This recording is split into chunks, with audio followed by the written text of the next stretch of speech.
We are Ole Miss Rebels. As Mississippi's flagship university, we dig deeper, see farther, work harder. We pioneered human organ transplants.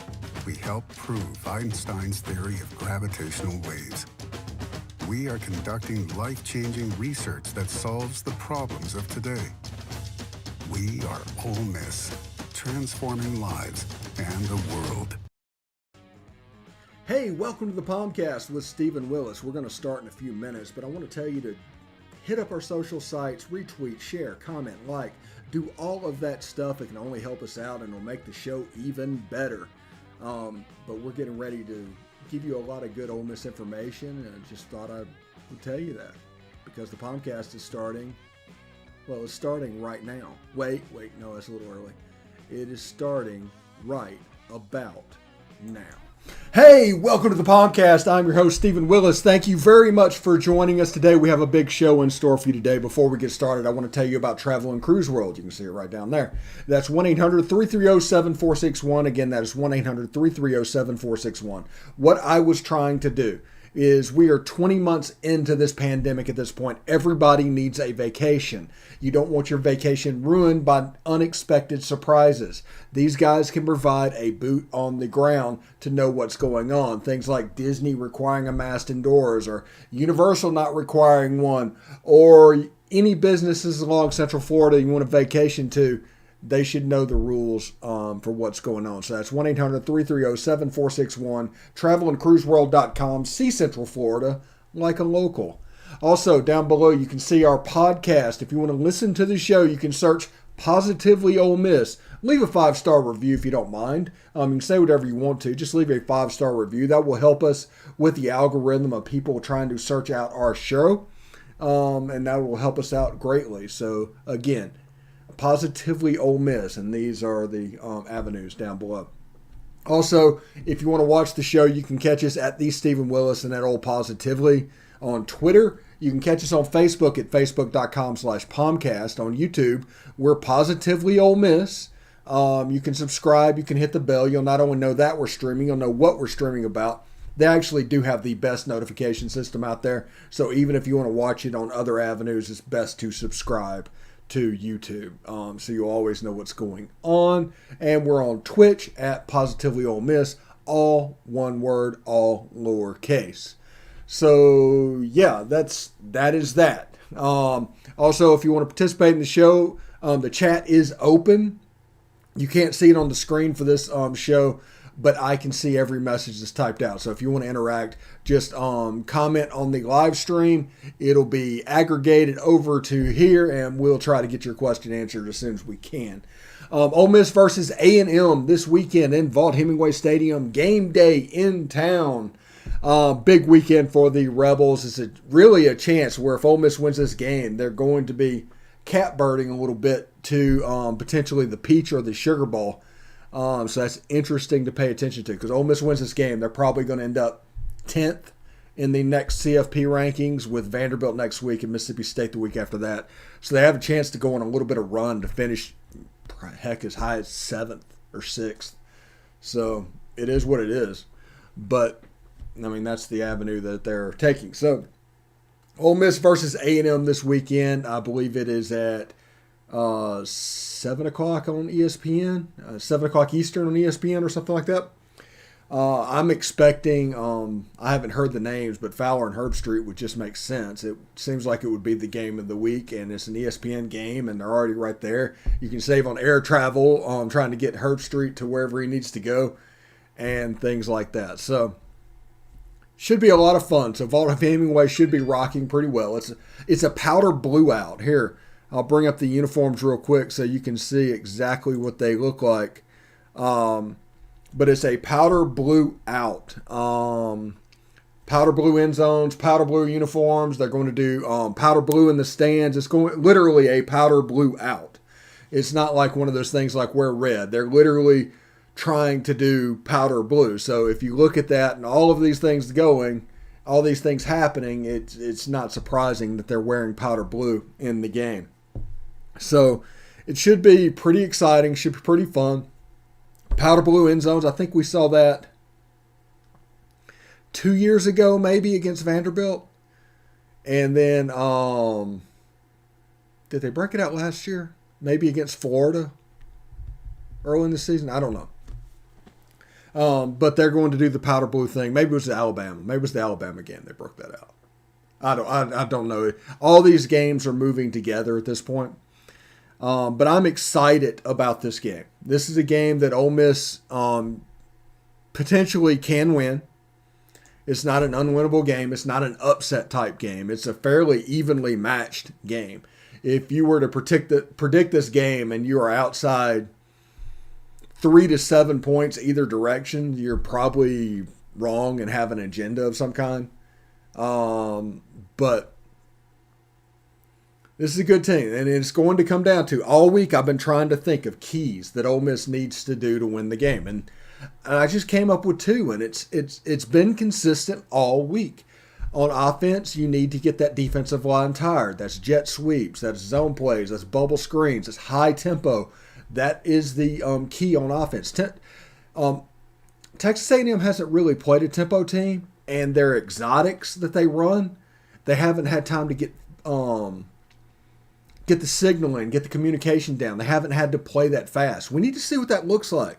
On top of getting their D-line tired regardless, we need to see what that looks like. If they're going to make the wrong call or everything's going with the tempo, this could be a problem for them, at least early on. The tempo has a chance to overwhelm them early.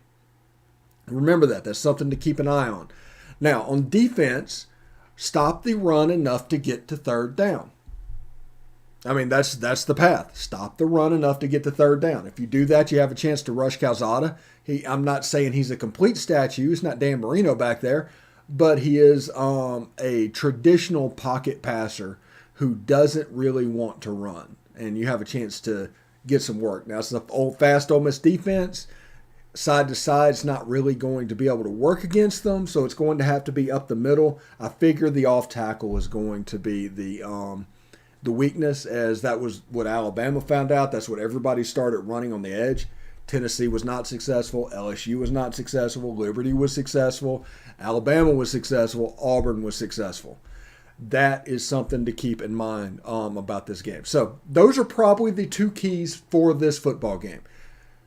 Play with tempo and basically run plays, whether they work or not, to make that Texas A&M defensive line run. And like I said, at a high rate of tempo, bubble screens, jet sweeps, outside zone plays, things to make that defensive line run, to get the twos onto the field and stop the run enough to rush the passer. You kind of literally earning the right to rush the passer on third down. They are going to get some third downs. They're going to move the ball. This is a good team. Anybody freaking out about Texas A&M getting some first downs and some yardage, they're in for a long day on Saturday. The important thing is to keep them out of the end zone. Force field goals. Kind of do what Auburn did last week if they had an offense that could make them pay. But Auburn fell in the trap of, let's see, what's the word I'm looking for? We are what we are, and you need to stop what we are. If you can stop us, you can beat us. They weren't willing to do the things that gave that Texas A&M defense trouble. You're struggling on the O-line. They're excellent on the D-line. Running up the middle is probably a bad idea. So what happened in that game is a ton of 2nd and 9s, a ton of 3rd and 8s, and it put Bo Nix in a good bit of trouble. Now, this was a home game for A&M. This is Zach Calzada's first road game. I'll say this again. This is Zach Calzada's first real road game. Now, they went to Missouri. That was like a Vanderbilt-like crowd. They played Colorado at Mile High Stadium. That wasn't a home game for Colorado. They played Arkansas in Arlington, Texas. That wasn't a home game for Arkansas. So at best, it was 50-50 in that Texas A&M Arkansas game. This will be the first time that Calzada's went into an environment where it has the chance to be really loud. You have a chance to influence this game greatly.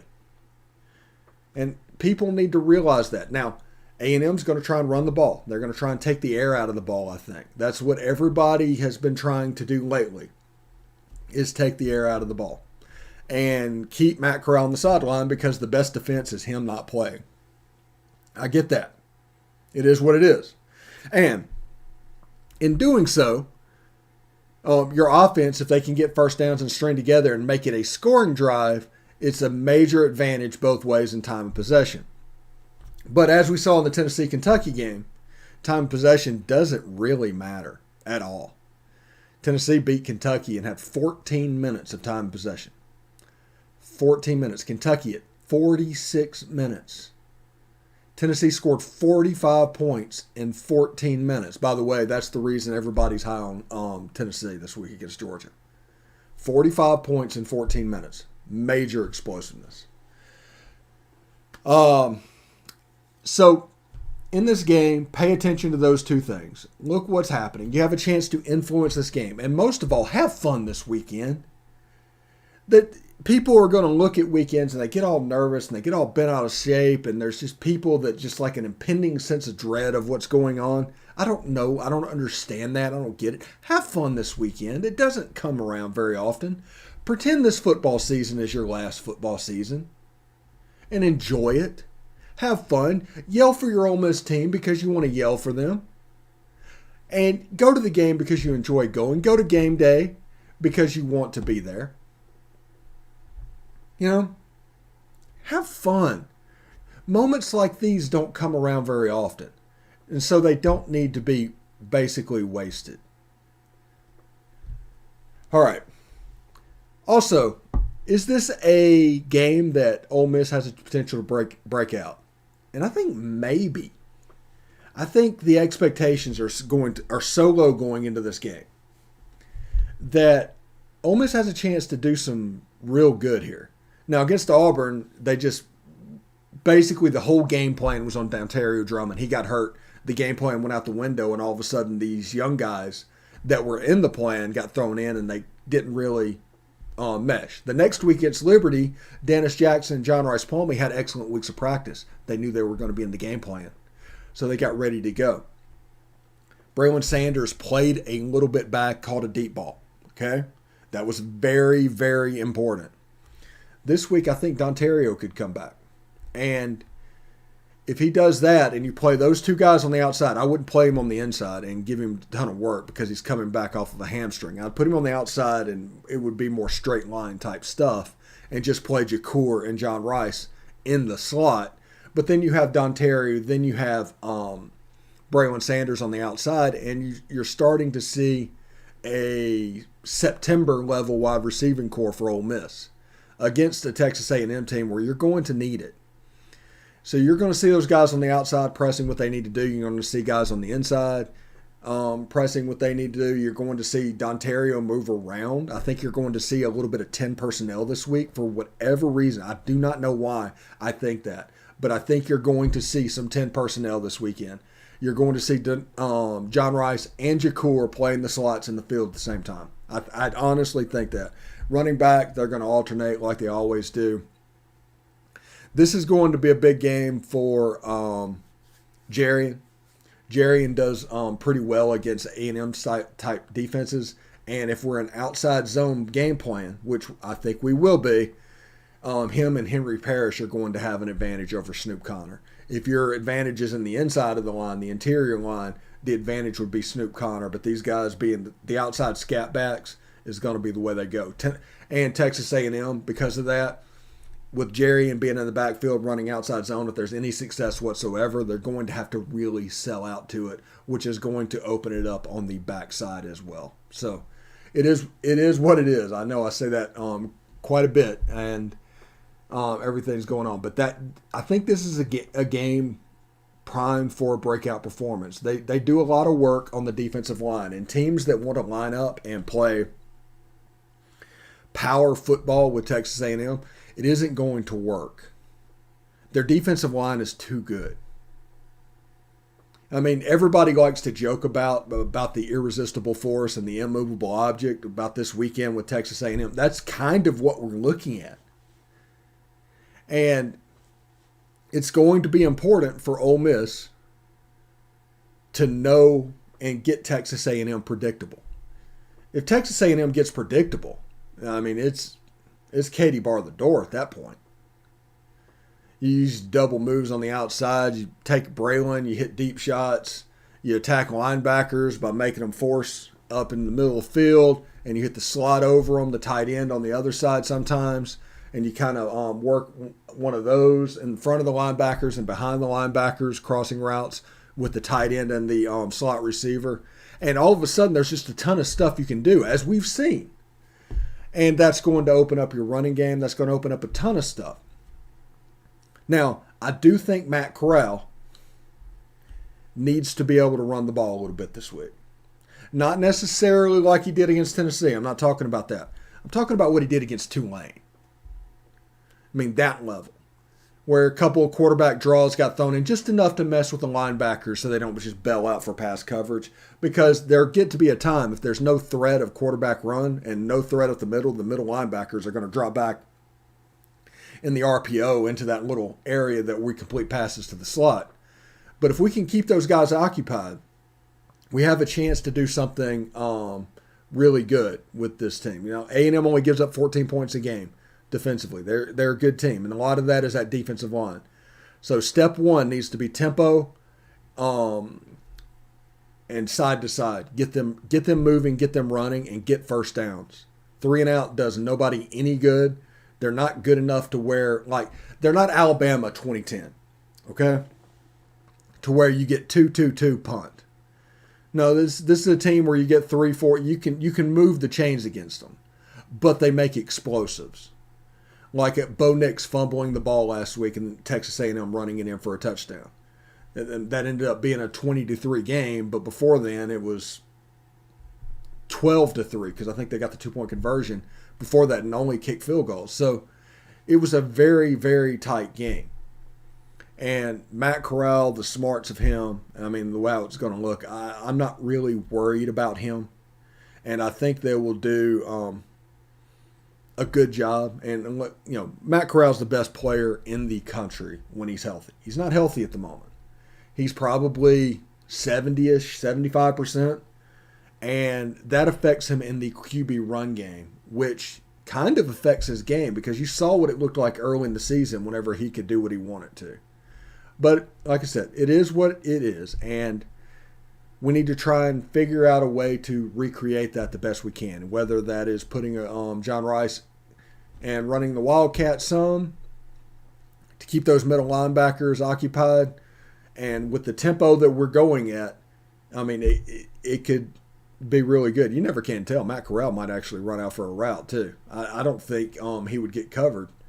It would blow their mind, but they don't want him to run too much because the team everything would get tired, the tempo would get thrown off, so they need the quarterback to kind of stay where he is.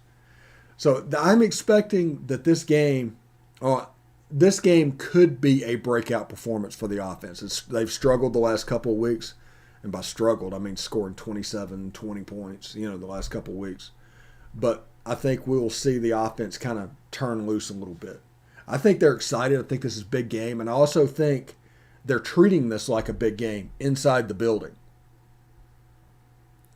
And there's one more. They want to get all the kids up. They want to do all that stuff. They're doing the powder blue out. They're treating this like a big game. And with game day in town, that makes sense. You want to gin up the crowd as much as you can gin them up. And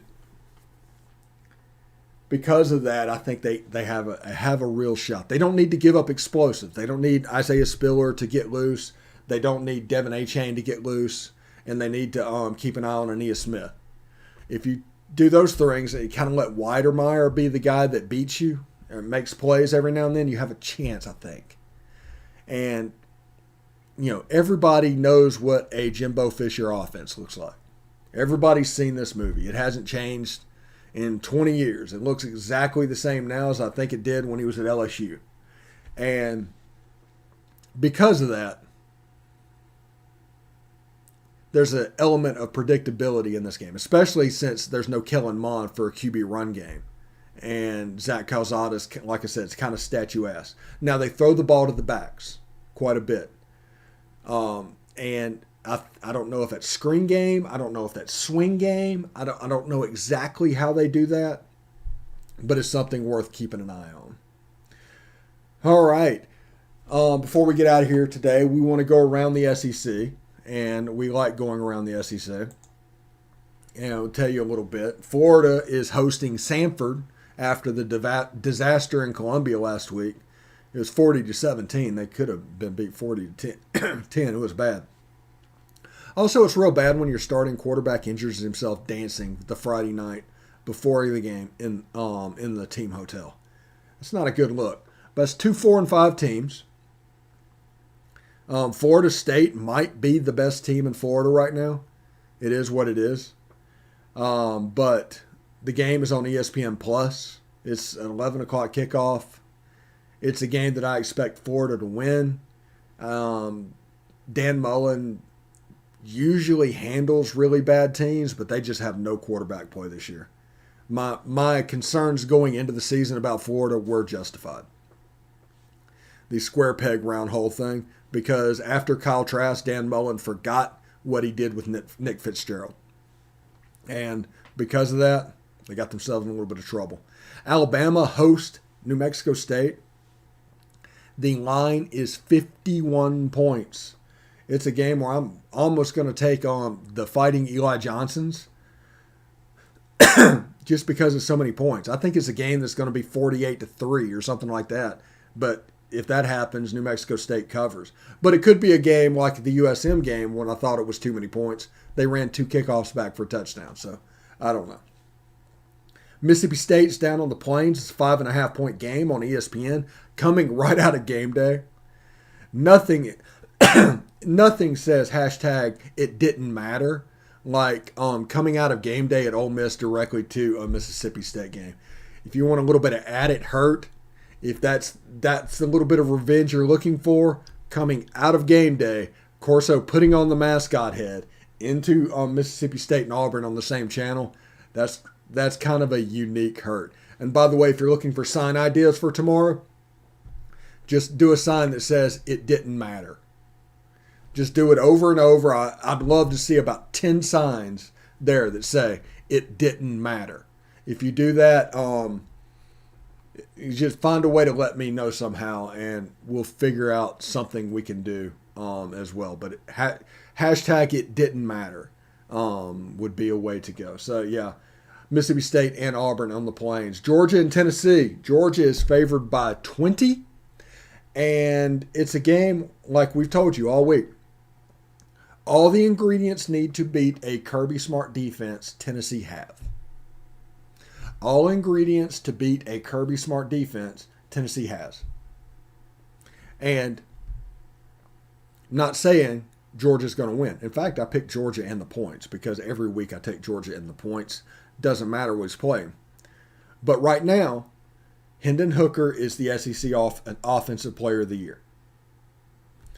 Tennessee just beat Kentucky in Lexington with 14 minutes of time of possession. They don't need the ball to beat you. They are very explosive. You have a dual threat quarterback. Like I said, all the things that you need to beat a Georgia team, they can do. Don't turn over the ball, play clean, and you're looking at a 7 to 14 point game potentially. I don't think they're going to be able to play clean. That's the reason I put it 20. This game feels like a 42 to 21 type game. So it's going to be right there at that line. But Tennessee, I'm not going to go so far and say they're back. But after this game, they'll get beat by Georgia and go to 5-5. And then they got South Alabama and Vanderbilt. 7-5, Tax Slayer Bowl. I mean, they'll probably take 35,000 people down there. And they'll drink Jacksonville dry. Or the Duke's Mayo Bowl or the Music City Bowl. They'll just drink them dry. So Tennessee, the excitement around that program is palpable. South Carolina, Missouri in the Friends and Family game this weekend. South Carolina's favored by 1. It was a pick 'em when we took it over the week. We did picks on Wednesday. I'm probably going to take South Carolina in this game. Missouri has a terrible run defense, and South Carolina found a little bit of running game against Florida. If they can continue that on, this will be win number 6 for South Carolina, with Clemson as a free shot coming down the road. So it's worth paying attention to as well. Kentucky and Vanderbilt. Kentucky, that's a get well game, slump buster, whatever you want to call it. And LSU and Arkansas. I think LSU is ready to go in the tank. I think the Alabama game was death throes, not fixing it, not fixing the problem. And it could be a game that Arkansas wins by 2 or 3 touchdowns. It could look a little bit like the Ole Miss LSU game, honestly, for the boot. Texas A&M and Ole Miss. It's a game, I've told you the keys that has to happen. If Ole Miss can pull those off, Ole Miss will win the game. And Ole Miss will find itself in the playoff rankings in the top 10, in the pole position for an Access Bowl. All of those things come with a win. They need to win first. But like I said, the keys to the game is offensively, tempo, jet sweeps, outside zone, bubble screens, anything to make that defensive line run and get to the twos. And also on Ole Miss's defense, earn the right to rush the passer. Win first and second down, stop their running game just enough. Because if they're going 2nd and 6, 3rd and 2, 1st and 10, you have a problem. But Texas A&M is going to get some first downs. Texas A&M is going to get some yards, so don't panic about that. But that's the key to happen. You need, at some point in time during a drive, you need to get to a 3rd and 7, and then you need to get off the field.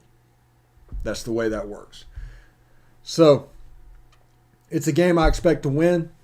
Honestly, I think Ole Miss should win that game 38-31-ish, 28-21 maybe. 35-28, somewhere in there, somewhere around a touchdown. I think Ole Miss is a touchdown better. I think the crowd is going to be a factor in the game. I can't get past the fact that this is Zach Calzada's first true road game. It's November 13th. You just look at their schedule. They haven't played anywhere. But it'll be real interesting to see the first time that place gets loud. Get loud on first down. Get loud on second down. Be very special. Influence the game. This is on you, Ole Miss fans. If you do that, you have a chance to take them down. So, anyway, tonight, we're going to give you a couple minutes back, maybe. And tonight is Biscuits and SEC's Week 11 preview. Let's see. That's the big program we have left. That's right. And then we'll be back Monday.